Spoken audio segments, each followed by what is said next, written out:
Hi everyone, happy Saturday again. I am going to be making a favorite recipe for many years from my family. I'm going to be using my brand spanking new 7-quart, yes you heard me, 7-quart KitchenAid stand mixer. So I'm going to put the blade in here. I do miss my 30-quart one I had at the restaurant, but that would not fit in my kitchen. So I'm going to put you right here for just, oops, can't see that, can you? There we go. There, my hand's right there. Okay, so we're making garlic pecorino rolls, and those of you who were on my football team know exactly what I'm talking about.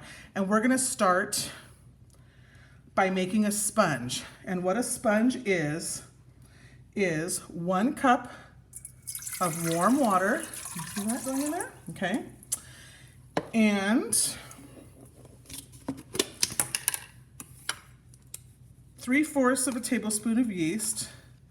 I don't have a 3/4 measure, so I just do a scant. I'm going to sprinkle that in there. And 1/2 of a cup of flour. So get my flour right here. And what a sponge is basically a very fast starter. So I'm going to put that right in there. I'm going to lift this up. Whoops. And I'm going to turn that. I guess I should plug it in first. Yep, that would be helpful. Electricity is a thing of beauty. So I'm going to turn that on. I'm going to mix that. And that's not going to work too well on that part, so I'm just going to turn that off. And I'm going to use a spoon. I am just going to mix that around.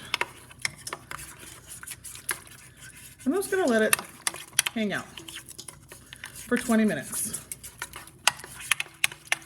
And what a sponge is that it's a fast starter. Now I'm going to let this, this yeast is going to activate, which, like I said before, we don't need to activate our yeasts anymore. They're commercially made. They're almost foolproof as long as you store them in your refrigerator after you open the vacuum sealed package or the little, the package you use all at the same time. But as long as you, oh there, that's a little better angle right there. See all that kind of bubbling right there? As long as you refrigerate it after you open it, it's probably good for a year. So I tend to use my yeast in about 2 to 3 months when I'm baking every weekend. So I don't really have that problem, but all of that water is going to absorb into that flour. Don't worry about it being on the bowl. Don't worry about getting all of it scraped in. You are just trying to get some flavor extraction from the flour and to form a nice, soft, yeasty concoction for the rest of the ingredients to go in. So I'm going to end that here, and then in 20 minutes I will come back and continue the video. All right, ciao.